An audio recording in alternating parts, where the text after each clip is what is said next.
Hey guys, it's Pastor Scott. And his wife, Mac Huntley. And after months of prayer, God is now finally bringing us to a new location. And come July 12th at 11 a.m., we are going into the Centennial Hills Library.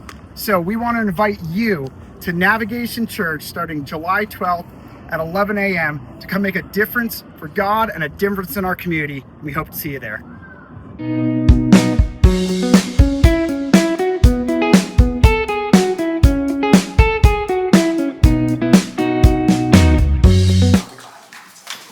Thank you to those two people who did clap.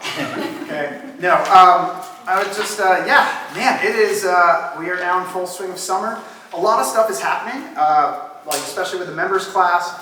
What I really love is, Kwan is spearheading the sushi night, especially for the young adults, because who doesn't like sushi? It was really awesome, and it really goes to show you, I took Kwan to his first sushi at Neko Sushi. He had never had sushi before, and he was kind of like a little hesitant. I was like, dude, come on, I'll give you the lowdown. If you don't like anything, I'll eat it, right? You know. So I mean, you can't get a better deal than that, and I paid for it. And so he liked it so much, he's like, we need to do this again. And by the way, that was led by Kwan. That wasn't like my idea that I then tasked Kwan. And that is what I really like, because that is what I want the church to be about, is people that are just like, I want to get together outside and just have fun together. You know, we're not going to have a Bible study. Other than the prayer, I don't know how much God we're going to talk about at the sushi, other than just stuffing our face as fast as humanly possible. So, but really that is what the church is about, right? It's not just here, it's about what we do outside of here. And I love seeing that. So if you have an idea, if it's, I know that we have some car people with Andy. If it's, hey, there's a car show coming up and we need to get some people from Navigation to just go see some expensive cars I'll never be able to buy, I'm down with that, okay? Because like that's what it's about, you know, having people to do life with. And it's really about what today's message is about. Because what is it all about? And that is, it's about the mission of Navigation Church and why we exist. And that is that we exist to live the truth in love, lead others to Christ, and to grow deeper in our relationship with Him. And that's how we can bring people in. Is because actually, it's much harder to say, come to church. It's much easier to say, do you want to eat some sushi? A lot of people are actually down for that. And so the amount of people that I've seen that have come to Jesus because of something that had nothing to do with church, but just had to do with Christians. And then it's like, we do this all the time. Come to my church. And they're like, well, if it means more sushi, I'm down, you know? So that is really, I think, how we can help reach people to show that it's not just an hour a day, it's actually doing life together. So today we're wrapping up our series that we had called Analog Life, which is where we kind of show, we're talking about how to follow Jesus faithfully, really in a world that's full of noise and distraction and constant digital connection. And it's getting really, really hard, if you don't know. So today I kind of want to finish it up by talking about something that's really underneath it all, and that is community. That the church is a community, and without it, we really don't have a church. And one of the properties of the digital age is that you can always be reached. I don't know if you've seen that actually I found out that Spain, Italy, Ireland, and several other European countries have now acted. It's called a right to disconnect legislation, where literally your employer cannot contact you after work. And then, so if you don't, like, you know, if you're not on official call that you're getting paid, if you see that in our country, or like around where someone called you at 9 o'clock at night, like you didn't answer your phone, you're fired. That actually these countries have to have legislation that says you cannot be punished for not answering your phone after 5 o'clock, like after they pay you. You know, it used to be, it's funny how we now have to have legislation to disconnect, because it used to be in high school, when I went through high school, after you left, unless you actually went to the same college, you just lost all your friends. You know, it's like you're never going to talk to them again because we're just going our separate ways. And now, because we can connect to everyone, we just connect and we can keep them. So now we can, depending on how much time you spend with your friends, you can actually have lifelong friends starting I'm in kindergarten at this point, right? Which is pretty awesome. I remember when social media was very first becoming popular. Those under the age of 30 might not actually realize it, but there's this thing before Facebook, and it was called MySpace, okay? It was your own space. It was yours, okay? And And this is, I actually have pictures. So this is what it looked like. This, my friend, is Tom Anderson, okay? He is the founder, and he's no longer the owner of MySpace. He kind of sold it. So I can only say founder now. A former owner of MySpace. And what happened is that if you only had one friend, you see this add to friends button, is that he actually had it that Tom would be your friend automatically. Okay, so if you only had one friend, it was probably Tom, okay? It was Tom. You always had a friend. And what was interesting is that as MySpace became much more popular, eventually he had over 100 million people on his friends list. I mean, that's a lot, right? And it kind of makes me wonder, like, who doesn't like friends? Who wouldn't like 100 million friends? But at what point does too much become too much? At what point can you even have 1 million friends? Can you even have 1 million friends? And it led me to believe, at what point does that word begin to lose its meaning? As that friend is now just person. Friend is now just contact. And what I've seen over the course of our digital age is that we're struggling actually to define and understand words like friend, community, and togetherness. That those words now have kind of iffy meanings, and we're saying, well, what's the context? Well, in this context, a friend means this, and in this context, a friend means that. And what I think is that in the digital world, we're now kind of defining friendship with things that can happen very quickly and take very little effort. And when we feel something is missing, we just kind of define those words for our current situation. That, yes, my friends, I have some friends that will go to me, bless you, man, is something in, I'll get my Himalayan salt candle out here, get all that dust. I'm told it works. But it's interesting how malleable those words are. And it's actually a topic, this kind of online topic is very near and dear to my heart because I spent much of my 20s playing video games. And I mean not video games occasionally, I'm saying I spent a lot of time playing video games, 10 to 12 hours a day playing video games because I didn't go to school as much. I was a smart kid, which is great because it meant that I could have more time to playing video games. And I poured my whole life.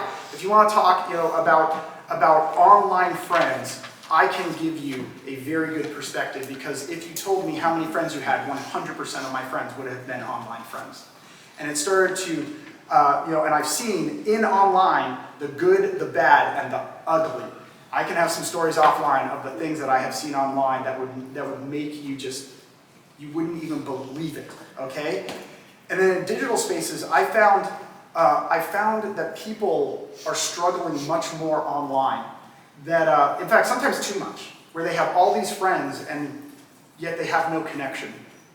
And I think that, it takes very little effort sometimes I say, and very little sacrifice online to affirm someone. When they say, hey, I'm going through a lot of problems, and you say, man, I'm really sorry. And it's like, well, I could really use some help. And it's like, well, I can't give it to you. That online, we have friends that are just affirmation buddies. And that I think that it is unfortunately pervading every part of our community, this idea, because we don't want to lose friends. We want friends, and we don't want to lose it in any context whatsoever. But it seems to be an inescapable part is human connection, like a human to human, and that it's not simply communicating with other human beings. Believe me, if it's just communicating, I communicate with a lot of people over my life. I don't consider them my friends. But there's something about sitting across from another human being, from actually seeing their facial expressions, seeing their nonverbal communication. In fact, I don't know if you know, some studies show as much as 65%, the majority of our communication is nonverbal, which means if you only text, if you only talk, even under voice, that you're actually missing a majority of the communication that happens between human beings. And again, I'm not saying that that is bad to talk to people online. In fact, I love technology. Grandparents are now able to FaceTime their grandkids, no matter where they live, or they have to spend plane tickets and all this money and time off to actually come visit them. And it's a lot easier to FaceTime them, right? It's a lot easier. But we're seeing so much loneliness in our society now because we're being more connected than ever, and yet we don't have any community. And so today we're going to be reading from Hebrews chapter 10. That's where our verse is from. So Hebrews is in the New Testament. It's a little bit further back after all the churches, Corinthians, Galatians, Ephesians. And like I said, Hebrews chapter 10. And we're going to start, it's just a couple of verses, but I think they're very, very, very powerful verses because it underlines something that our culture no longer wants to admit. And it's actually interesting because Paul, the Apostle Paul and all the other apostles and the writer of Hebrews seemingly struggled with the same thing we're struggling with today. So we'll start out in verse 23, and if you don't have your Bibles, the words are already considered on the screen. And so we start out in verse 23 of Hebrews chapter 10, and it says this: "Let us hold unswervingly to the hope that we profess, for he who promised is faithful. And let us consider how we may spur one another on towards love and good deeds, not giving up meeting together, as some are in the habit of doing, but encouraging one another, and all the more as you see the day approaching." I love it how it says spur one another on with love and good deeds. Not love and good affirmation. Not love and sorry, if you need anything, I'm sorry. Love and good deeds. And I think that we're sometimes really good at professing the first, and we kind of struggle with the second one a little bit. But here's the thing, is that I want everyone to know that the church needs everyone. Not the extroverts. Okay, I love the extroverts, right? They're easy to talk to. We don't need just them. We don't need just the social butterflies. We don't need just the people who are really powerful for God. We need absolutely everyone, because the church includes everyone. In fact, I dare say that it needs introverts more, because that is a struggle that our society is having to reach. And it leads me to my first point, and that is this, is that we all need more than connection. Like, we all do. One of the struggles that I found with community is that it's actually not that people don't want it. You actually talk to people, they're like, oh yeah, man, I want a community. But they just find it very hard to truly be a part of one. And I think that sometimes it can be like a check engine light on your car. Have you ever gotten into someone's car and you're like, hey, the check engine light is on? And you're like, yeah, I know. It's only been on there for 10,000 miles, okay? And they're like, well, you should fix that. You're like, I should fix a check engine light? You don't think I know that? Are you going to have the $700 repair bill? Oh, no, I can't pay it. It's like, I can't either. And that's what I sometimes think with community, is that community is like a check engine light where we think we're really helpful if we point it out. Like, hey, that light's on. Yeah, it's been on for a while. We know. The struggle is not that we all don't want the check engine light on. We all want it off. But once you go to a mechanic, you then realize how little you actually know about cars. And then you realize there's a reason why I don't know any of the seals and I don't know any of this. And then I don't know if he's taking me as a sucker and it's expensive and then I have to get a loaner and it's all this. And then you're like, you know what, I'd rather just have the check engine light on. Because you know what, I've been doing it for 10,000 miles, maybe 10,000 more and 10,000 more and 10,000 more. And then I'll trade it in and I won't have to worry about it anymore, right? That's what I think about community is in our church and in our society. It's not that we don't realize there's a problem, it's that sometimes we just don't know how to fix it. And so telling people, man, you just need to have more community, it's just like telling people, yeah, your check engine light is on. Thanks. I understand why so many people actually turn to digital communities, because I've been a part of a lot of them. Because it means that, and when you think about it, like in Vegas, did you know that only 1 in 4 Nevadans are born in Nevada? That 75% of people in Nevada right now are not from Nevada. Only 1 in 4, which is actually surprising once I came here that anyone would be born here. But that's the idea, is that it's transient, right? It's so transient, and that's why digital communities are so nice, because I can go wherever I want and I can be part of a digital community. But, when you move to a new city, you don't know a lot of people, you don't have a lot of friends, your family is gone. Where do you find your connection? Online, okay? Online dating is now the big thing. Where am I going to find a date? Online. So why wouldn't you find your God online? Why wouldn't you find Christianity online? And the answer is that you can meet people, you can find anything online, but do you continue online? That's my question. So here's the thing, is that when it comes to hobbies and fandom, I love communities. Like if you want, if there's entire communities to dedicate to see if whether, Disney Star Wars, if, whether Star Wars had destroyed Disney, okay? Spoiler alert, they did. Okay. Or the Harry Potter, there's no Harry Potter HBO series coming on. If you haven't heard about that, you will. Okay. There's entire communities dedicated to this. And you know what I found out is that here's something that's interesting. When I say the words Star Wars community and I say the word church community, those are two different communities. And it's not because of what comes, and it is really because of what comes before, is that when people say, oh, I'm in a Star Wars community and I'm in a church community, you would not expect those to act, behave the exact same. Why not? I'm in community. Because the word community does not mean the same in all situations, just like friend, right? And here's what I want to say. A church community is built around lives. You know, online communities are built around shared hobbies. A church community is built around shared lives. And that's what I don't think people want, because when we say, no, I just want a community that I can kind of come to every hour, like, cool. But that's the difference between a church community and others. Is that online people, what I found is interesting, I don't know, I want to present something to you. I found that online people are really great at putting in some of the most sensitive, personal, intrusive struggles that they have in their lives. They are willing to dump everything out. And then, when they're like, hey, do you want to meet up? It's like, absolutely not. I don't want these people to meet me up. Like, why? You've literally shared your deepest, darkest secrets, and you don't want to meet them. And the idea is that, yeah, because they might judge me. And it's like, something might change, something might be different. And that's why I think that is not the way friendships are. Is normally friendships are like, I spend time with you, and then I find vulnerability opening up, you know? And now we've done it reversed, and it's not the same at all. So I think that a big piece of community is being present. Like, that's the difference. So I brought a picture, just so you know. You want to know what community is? Here's what community is. I brought a picture. That, my friends, is Chris. Okay? That's me.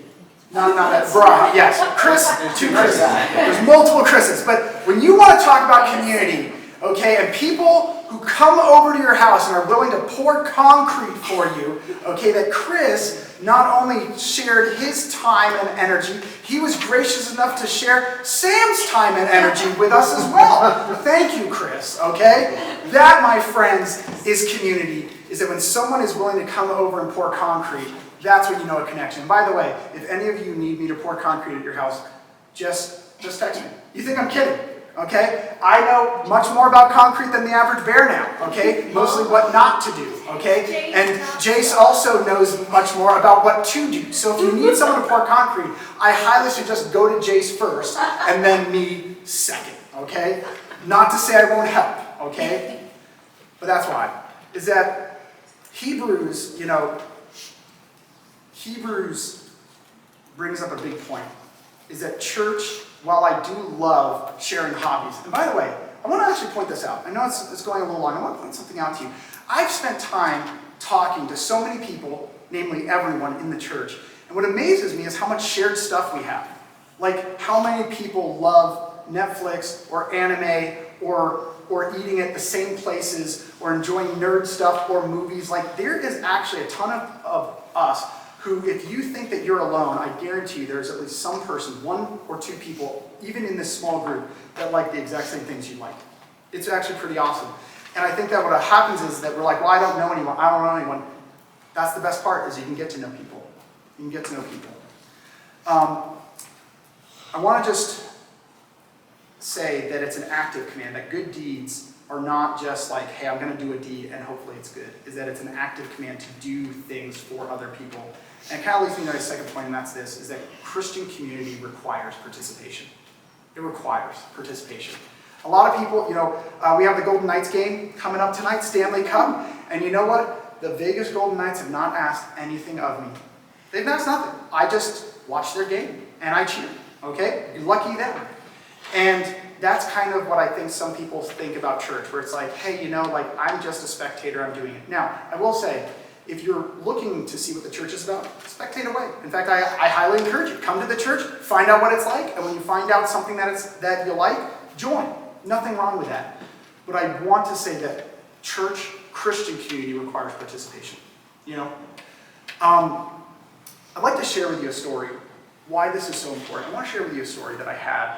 So over at Creech Air Force Base. So Creech Air Force Base has contingency dorms, and we have a 24-hour operation, which means, as many of us know that are pilots, is that I will be on days and then swings, and then eventually I will be on mids. And after you fly for 8 hours from midnight to 8 a.m., you're a little tired.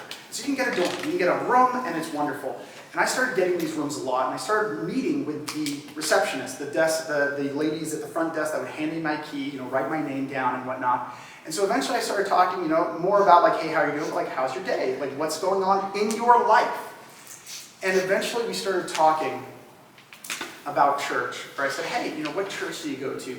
And here's what the woman said, is that she said, I used to go to the church in Indian Springs, which is the town right outside of Creech. She said, I used to go to the church in Indian Springs, but I don't go anymore because I'm good. I'm good. And no, she did not say it as like, it's a bad church. No, she was not actually demeaning the church at all. She wasn't like, yeah, I didn't like their preaching, they got all stuffy, those stuffy Christians, it wasn't for me. She actually said it in the best possible light. I went to the church, they fixed me, and I'm good, and now I don't have to go anymore. I'm good. And I was like, and then I sometimes think, when did she ever get told that it was all about her? That church was just, again, like, I'm good and now I'm gone. And I assume because she didn't besmirch the church, that when she gets bad, she'll just go right back. When I want to start to do more. And what I actually find is, and this is, I think, personal for a lot of people, is that when you have a pulpit that only says what God will give you, it can lead to that. Where you're like, God will give you forgiveness, God will give you, like, it's all about you, from a pulpit, that it can be very easy, understandably, to believe, okay, well, if God is going to be all about me, and I'm fixed, I'll just leave, and then I'll come back when I need God again. And that's what I want to say, is that this church is not just about you. It's about all of us. And here's the thing. Your faith, I'll say this, your faith is between you and God. Absolutely. When you're like, Scott, you don't know if truthfully, there's only one person who is going to let us into heaven, and only one opinion matters, and I have never been asked by God for my opinion, ever. And you know what? Don't think I am. Okay? It's between you and God. But the church is between us and the world. A church is not just about us singular. It's about us collective. And that's why I think it's so, is that the church is a collective body. Because I guarantee you, if it's just a bunch of individuals who leave, there is no church. In Galatians 6:2, it says this, carry each other's burdens, and in this way you will fulfill the law of Christ. You want to know why no church is not just singular? Because this is a commandment that cannot be done individually. Okay? Like, this is actually something you cannot do alone. I can't carry others' burdens unless I have other people to carry their burdens. Which is what I also want to say about this. Maybe you've never heard it before, and if you haven't, I want to tell it to you because this is for all of us. Is that the story of how that woman said, I don't go to the church anymore, it didn't end there. Because I asked her something that she had never heard, she had never even thought of in her life. And I know it because of the way she actually looked after I said it. And I said, and very genuine, by the way, I wasn't being ironic, I was like, that's really awesome that you're doing well. And I'm really glad that you are, it's amazing. But who in the church needs your help? And she was like, what do you mean? Like, she actually had a view that she had never heard, that that she could help other people. And I think that especially in our world where it's like, I'm so struggling that I can't help anyone, that is not true. I see so many people who are struggling who help other people, who are also struggling, by the way. And the idea that you, no matter who you are, no matter what struggle you're going through, no matter how imperfect you are, no matter how much you turn away from God, and no matter what your walk with God is, the idea is that you can help other people. And the answer is why? And it's like, because there might be someone going through the exact same struggles, and what they're thinking is they're alone. And when they see you, they're like, not alone anymore. Let's do it together. And here's my big thing. Christ is not, or the church is not a product that you consume. It's a family you contribute to. And what I find is that people are turning, because everything else is just consumption-based. I want to consume Facebook, I want to consume social media, I want to consume everything, that why not treat the church just the same? Is that because it's not a product, it is a family. And I know that this is the hard part. And here's the, I'll just end this point with this, is that it's hard. And I see all the time where people are like, even I kind of joke, when it's like, Scott, you don't know what my family is like. You don't want this to be like my family. And it's like, if that is you, you're probably right. I don't want the church to be like your family. But the idea is that we constantly say, but would you like a better family? Would you like a family that wasn't as toxic, that wasn't as dysfunctional, that loved you, that you could go to? And everyone is like, yeah, I would love that. It's like, then why don't you become that family? Because what's amazing is that when people say, I have a bad family, what they don't actually say is, I wish I never had a family. What they say is, I just wish I had a good family. And that's what I want the church to be, is not a bad family, not a dysfunctional family, but a church that is good, that is a good family, that loves them, that is not perfect, we never will be, but a family that you, and I mean, like, what family hasn't argued? Brothers, sisters, any siblings, okay? Anyone have that perfect, no one ever fight with their sibling, okay? You know? Sam is lying to me. It's okay, you're at the right place for forgiveness, Sam. But that's the idea, is that when we say, like, man, even the best families argue, even the best marriages argue, is that we're not doing that. But you know what the best marriage and family are? Is saying, yeah, but when I struggle, I know someone has my back. When I struggle, I know I have support. That's the family that the church I want to have is. And lastly, when we come to our final point, as we wrap up kind of our series, I want us to realize that technology, by the way, is not going away. Like a lot of people with AI, the next thing where they're like, we need to get rid of it. Good luck, okay? Good luck. It's not going away, okay? Now, that doesn't mean I think it wants to, have an iRobot situation, if you've seen that movie. Maybe we're a couple steps away from that. But technology isn't going away, so we have to ask ourselves as Christians, how do we integrate into it? How do we use technology to not fall into the pitfalls that are absolutely so easy? And not only that, help others to do the same. And I think the answer that I want to kind of leave with the series is this, is that God's answer has always been people. His answer has always been people.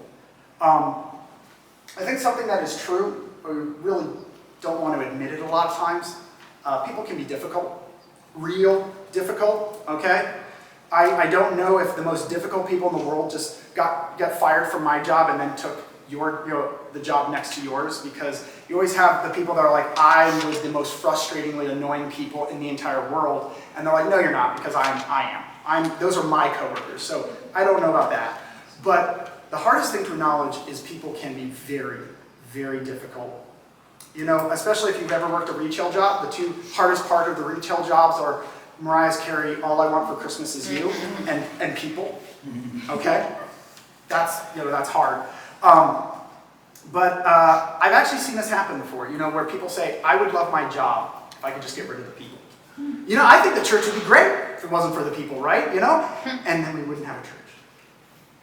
But you know what I realized, kind of tongue-in-cheek, is that if you didn't like people, I shouldn't be a pastor, because it's all people all the time.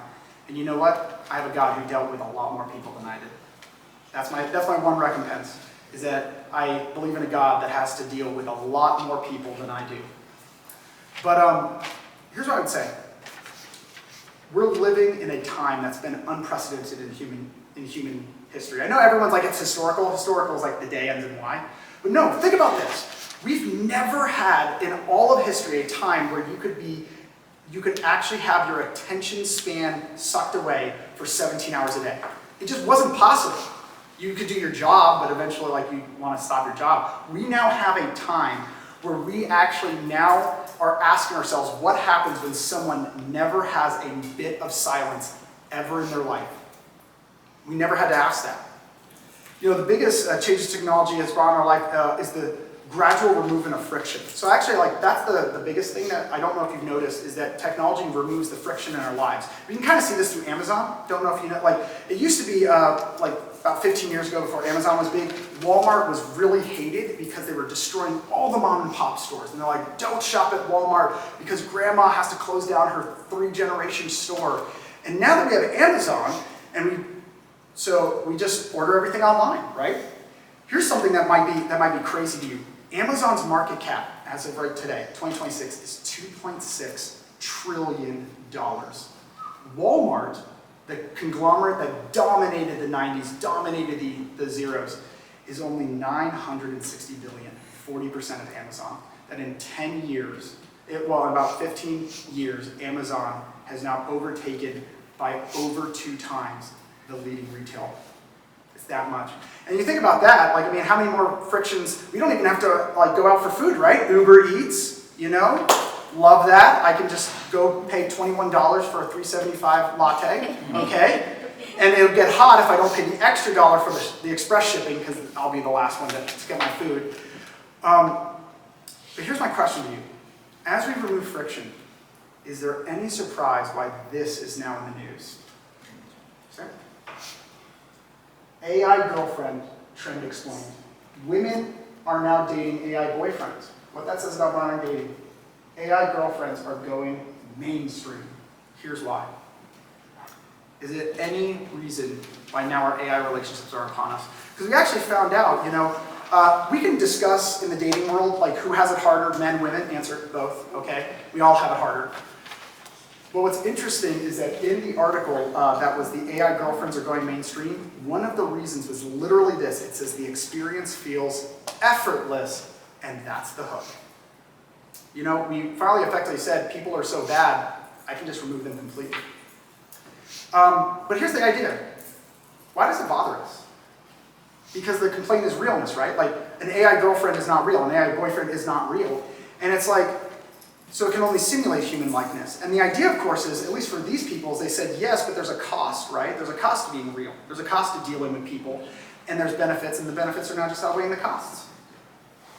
So why does it worry us so much on an internal level? Because here's why. We understand that connection requires realness. It requires an actual human to have a connection in a community. By the way, I also want to share with you, I saw this meme as well, okay? I'm not like the other girls. I'm cool. Seniority. Okay? I'm just saying, AI girlfriends know where they want to eat, okay? So, nowhere. But don't be that, you know? Don't be like the other girl that knows where to eat. Be like the other girl in so many good ways. But here's what I want to say. I think that the AI girlfriend, the debate is this one question. Do the benefits of a real human outweigh the frustration of dealing with them? And the idea is that it's not as one-sided as we would like to believe. It's not. And the idea is it should not surprise us when a world tells us, don't worry, it's all about you, it's all about the problem, like get rid of all your problems, get rid of all your ease, that eventually it would turn into, and relationships really are about you too. That should not surprise us, but it should concern us. So here's the thing, and I'll end the point with this. Colossians 3:1 says this. Here there is no Gentile or Jew, circumcised or uncircumcised, barbarian, Scythian, slave, or free, but Christ is all and is in all. And I want us to realize this. These aren't just words that are like 2,000 years old. When Paul wrote that there's Jews and Gentiles, these aren't like there's black people and white people. There are people who are drastically different from one another, who are different culturally, who are different societally. These are absolutely different people. And he literally says, but it's Christ in all. What does that mean? And here's my last point that I want to leave us, is that Jesus is greater than our disagreements. Let me tell you, I don't agree with myself 100% of the time. Why would I think I would agree with other people? Okay? And the idea is, and this is why it's so much in our society now, is now that we have individualized culture, individualized algorithms, individualized everything, we now are saying, don't agree with anyone who doesn't agree with you. Because there's now a culture where you can have everyone agree with you. And when we actually put that to the test, it is destroying everything, because we have to realize Jesus is more important than our disagreements. Okay? If you like The English Patient, go. Okay? You like The Notebook, hope you own the DVD. Okay? I won't watch those movies. And you know what? I'll see you in heaven. See you in heaven. We will not watch The Notebook in heaven, though. Okay? It's going to make me cry. Okay? You know, it does. It's very sad. If you haven't seen The Notebook, you've been warned. Okay? You've been warned. But that's the idea, is that what I want to say is that doesn't get told much. You're going to disagree with people. You're probably going to disagree with me. Talk to my wife. Okay? But you know what? I still love her even though she disagrees with me, and I think we can love each other even though we might disagree with one. Why? Because Jesus is greater than that.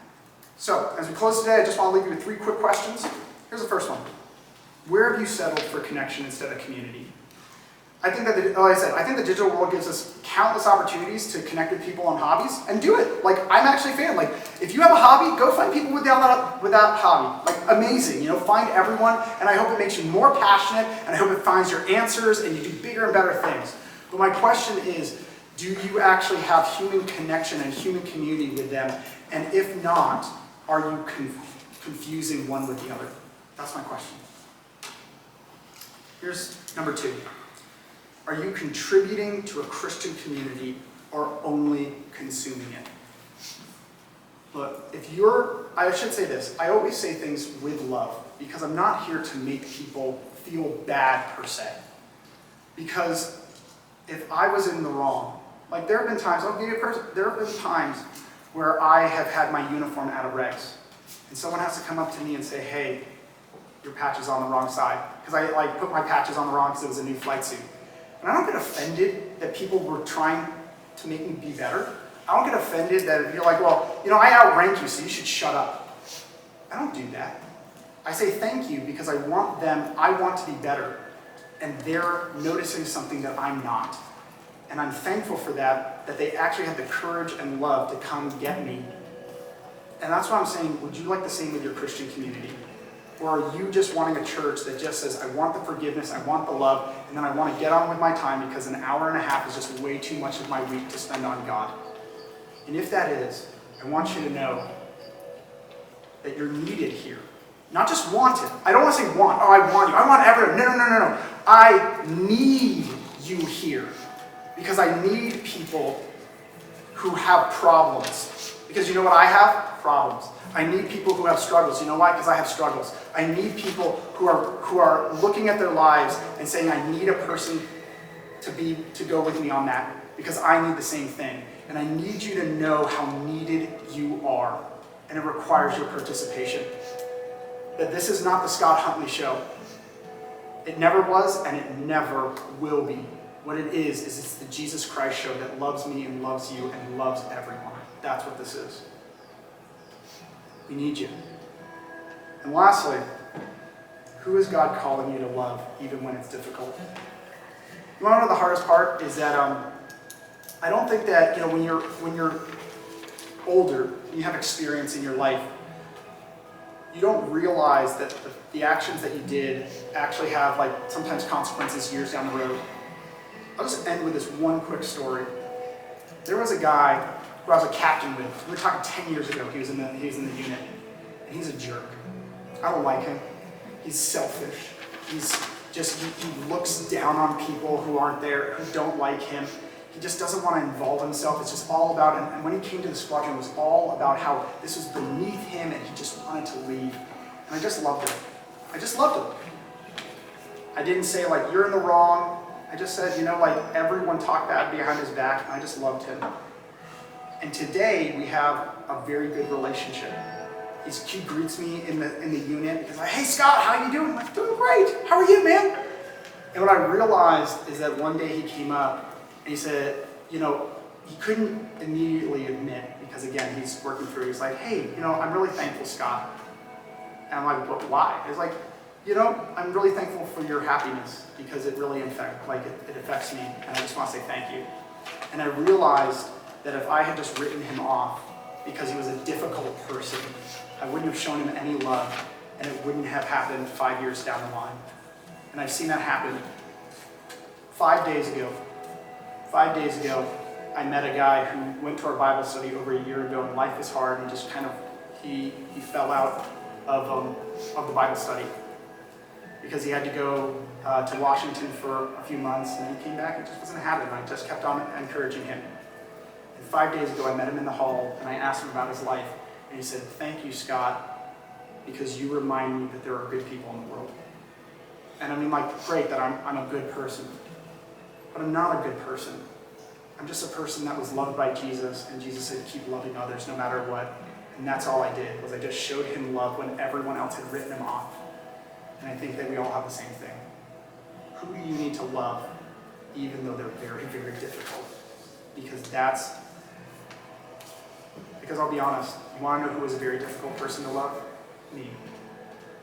And sometimes I ask God, why did you love me? And he says, because I do. And do likewise.